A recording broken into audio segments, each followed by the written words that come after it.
Estamos con el doctor Martín Pirota, como lo hacemos cada semana. En este caso vamos a hablar sobre accidentes de tránsito. ¿Cómo te va, Martín? ¿Qué decís? ¿Qué tal, Eduardo? ¿Todo bien? Todo bien. La verdad que había pensado hablar en este día sobre las cuestiones de qué hay que hacer cuando uno va a salir a la vía pública con el vehículo. ¿Qué hay Sí. que hacer previamente? Ajá. Previamente la ley dice que el responsable primario para verificar que tanto él está en condiciones psicofísicas como el vehículo está en condiciones de seguridad para hacerlo antes de transitar por la vía pública es el conductor. Sí. Él es el responsable primario de hacer eso previamente, de hacer ese chequeo preventivo, tanto de la persona como del automóvil. Claro. Independientemente de que después el Estado también tiene que poner su cuota aparte y tiene que controlar que efectivamente ese chequeo se haya hecho, ¿no? Claro. Si ese chequeo falla, ahí es cuando tiene que aparecer el Estado controlando si la persona o el vehículo no se encuentran en condiciones para poder Hablamos del circular. Estado como un todo, Estado provincial, municipal. ¿no es Correcto, cierto? hablamos Bien. de acuerdo a la jurisdicción de que se trate, pero Bien. es el Estado en todo, nacional, provincial o municipal. Sí. Y cuando una de las dos cuestiones no están aptas para ir a la vía pública. Y bueno, ahí realmente se genera un desequilibrio, porque nosotros siempre venimos hablando de que la seguridad vial se compone de tres elementos: del vehículo, del conductor y de la vía. Sí. Si hay un desacople entre esos dos elementos, en este caso el conductor y el vehículo, seguramente va a haber un accidente, va a haber un siniestro vial, porque no van Claro. a poder conjugarse bien esos dos elementos, ¿no? Y cuando hablamos de elementos, también tenemos que hacer referencia a los elementos de seguridad activa y pasiva que tiene el automóvil. ¿Por qué?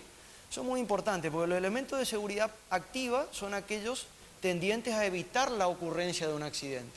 Por ejemplo, los frenos, el sistema antibloqueo de frenos, el ABS, la dirección, la suspensión, la iluminación, todos son elementos tendientes a evitar un accidente. De hecho, la iluminación se ha demostrado, y de hecho después se incorporó por ley obligatoria. La luz baja todo el día. La luz baja todo el día porque se ha demostrado de que ciertos vehículos, por ejemplo en carretera, ciertos colores de vehículos a cierta hora del día no se perciben.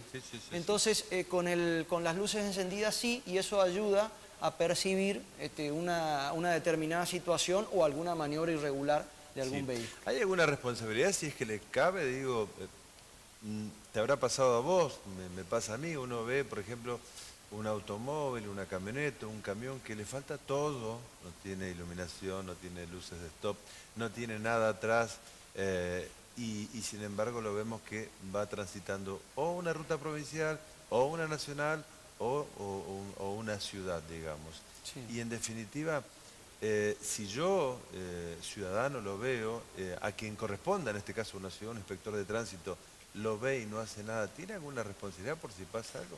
¿Las asumen?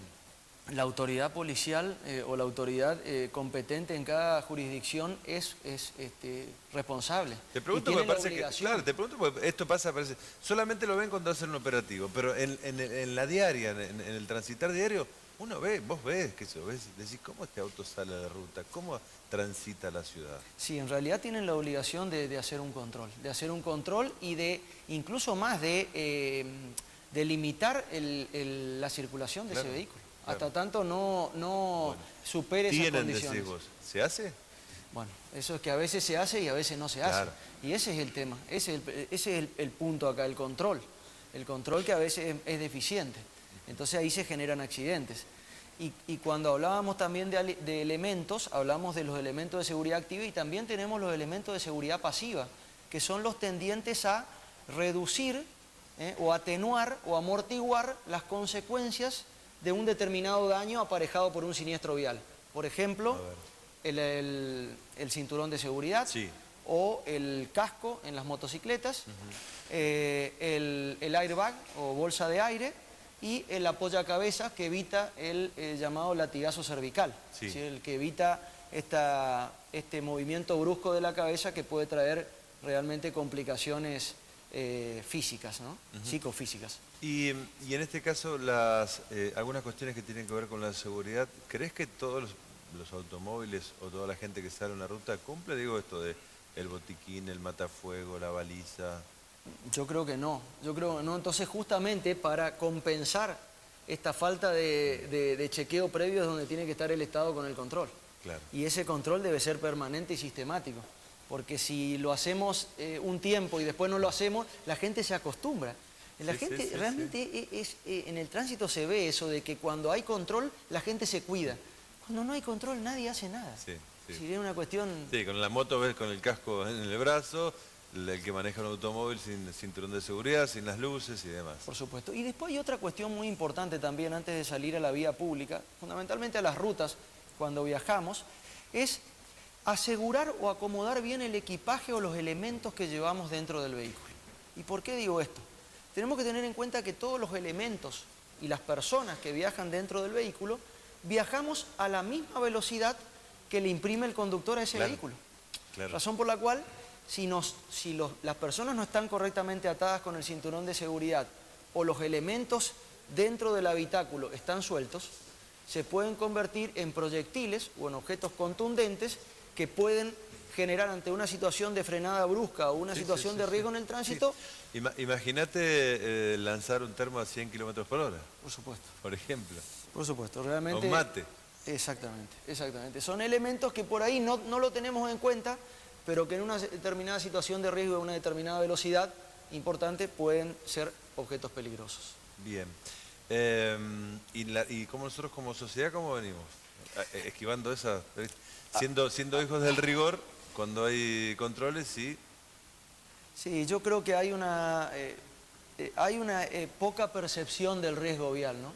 Es una cuestión... Seguimos pensando todavía, no hicimos el clic, seguimos pensando de que a mí no me va a tocar. Claro. A mí no me va a tocar, es un tema que le toca a otros y por lo tanto el accidente seguimos pensando que es una cuestión inevitable, una cuestión de una fatalidad, entonces por lo tanto no se puede evitar.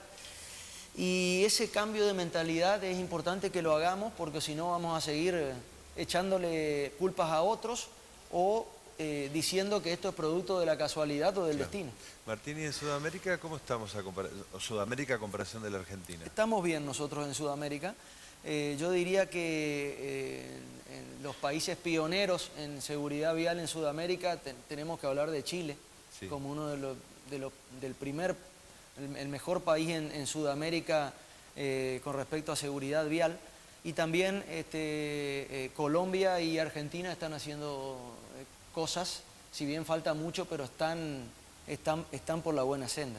Y las automotrices, digo, porque vos recién decías, tener airbags significa, bueno, un elemento más de seguridad.